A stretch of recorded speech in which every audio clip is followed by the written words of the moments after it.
Welcome to Facts TV News, where everything is true. Woman's body found with legs, hands bound, and bag over face.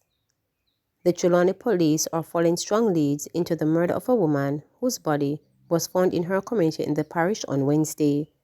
The deceased woman has been identified as 26-year-old Mary Campbell of Danieltown. Reports from the police are that about 11:20 a.m., residents stumbled upon an object on the ground covered with a thick canvas material. Close to an unfinished concrete building, the police were reportedly summoned. Upon the arrival of law enforcers, the police removed the material covering the object and found the body of a woman lying on its back under it. The police said the body was wrapped in a floral sheet with both legs and hands bound with electrical cords. A black plastic bag was also seen covering the face. No motive has yet been established for the killing. Gang conflict could be behind Tabi Diamonds' murder. Investigators are working to establish a motive for the killing of two men, including lead vocalist from Mighty Diamonds Donald Dabishaw, and the injuring of three others in a gun attack on McKinley Crescent in St. Andrew on Tuesday night. Speaking with reporters on Wednesday, head of the St. Andrew South Police Division, Senior Superintendent Kirk Ricketts, said preliminary intel indicates that the incident might be linked to an ongoing gang conflict in the area. In fact, investigators are now trying to figure out if the alleged activities of Shaw's son, who the SSP claimed is a known violence producer, might have resulted in his father's death.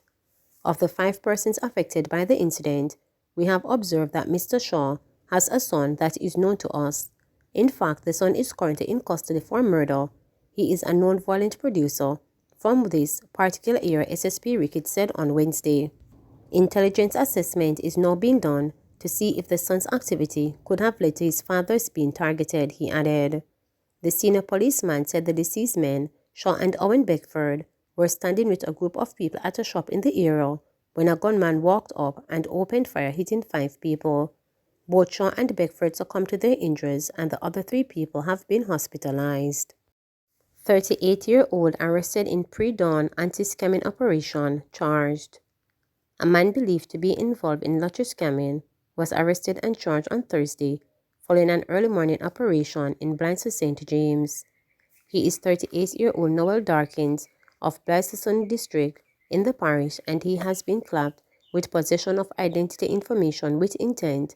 According to the Constable Force Communications Unit, a residence occupied by Dawkins was searched during an operation by the Lottery Scamming Task Force between the hours of 4:15 a.m. and 8 a.m. During the raid, a cellular phone belonging to him was retrieved. The device was said to contain the identities of several people living overseas.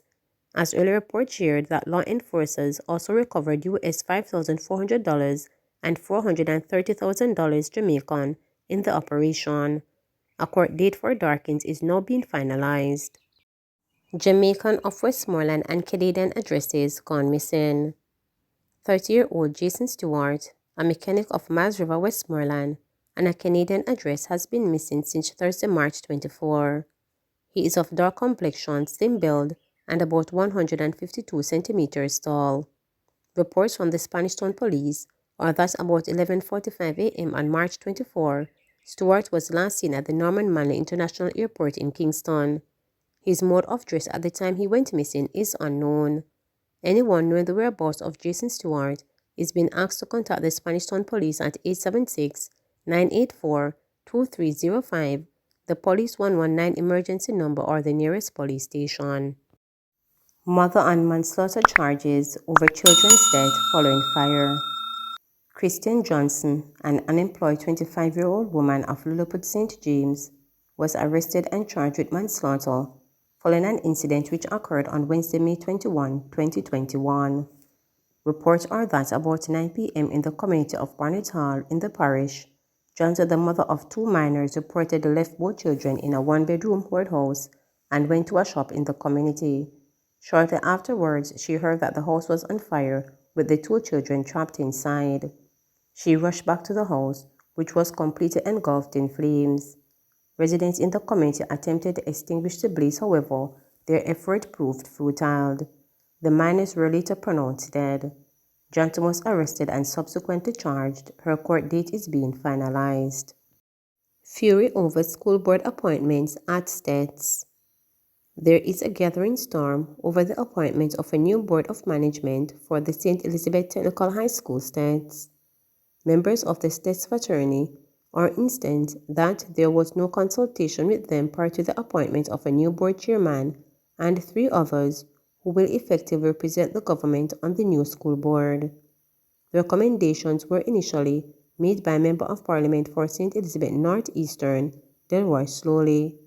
The 4 recommended individuals were subsequently nominated by the National Council of Education (NCE) and then approved by the Minister of Education, Favour Williams. The appointments take effect on April 1. A strongly worded letter written by State's Principal Keith Wellington to NCE Executive Director Maurice Murray, which oversees public educational institutions, alleges that the nominations made by the organization without customary consultation are an insult to the State's fraternity and the wider Santa Cruz.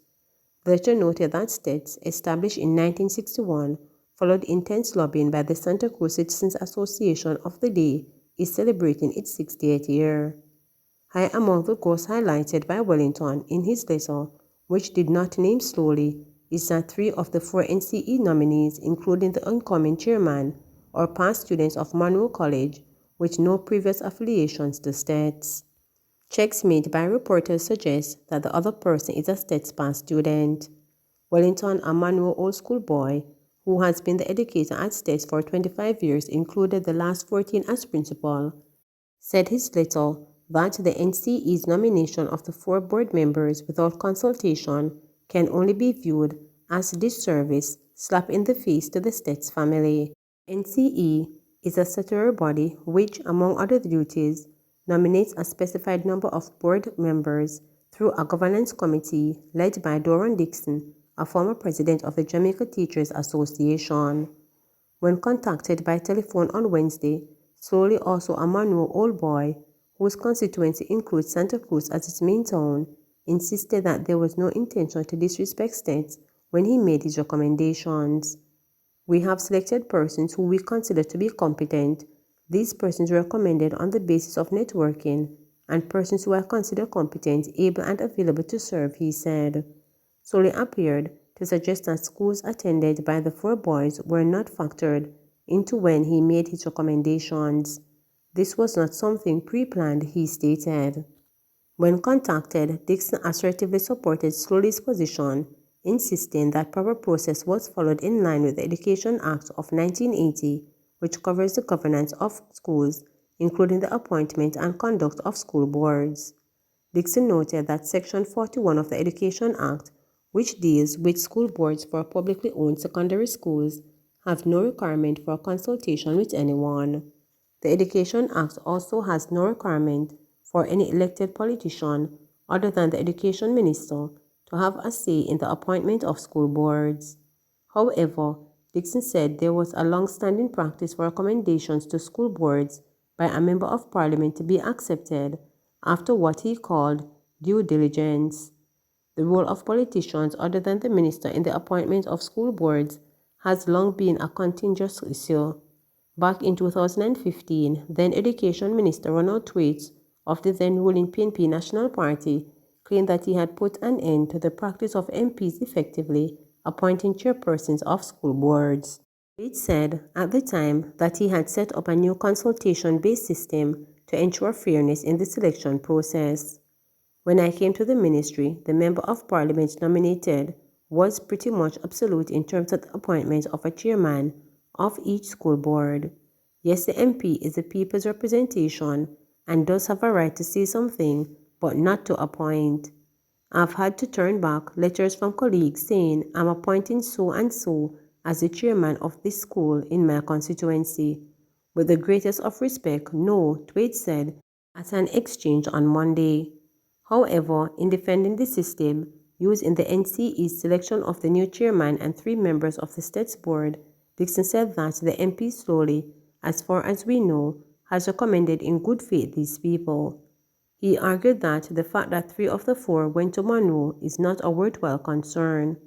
Wellington's letter, copied to various stakeholders including the Ministry of Education, Slowly and States alumni groups at home and abroad, made it very clear that he thought the decision by the NCE to largely ignore those close to states while opting to appoint 3 Manu alumni as its representatives was extremely offensive.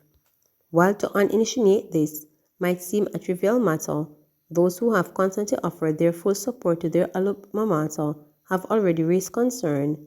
This concern is precipitated by the fact that the successes of the school have been built on the contribution of our alumni, which pride joined then in making the sacrifices required, Wellington stated. To suggest by way of these appointments that the governance of the institution is better off without their input is not in keeping with the innovative culture of the ownership that we have built over the last 6 decades, he added. Without calling names, Wellington observed that 2 of the 4 appointees live and work outside of the parish.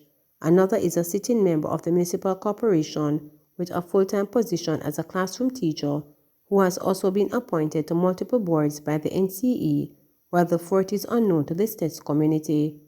Reporters can confirm that the councillor referred to by Wellington is Christopher Williams of the ruling Jamaica Labour Party JLP, who represents the Santa Cruz Division in St. Elizabeth North Eastern. Williams is the lone JLP councillor in the constituency.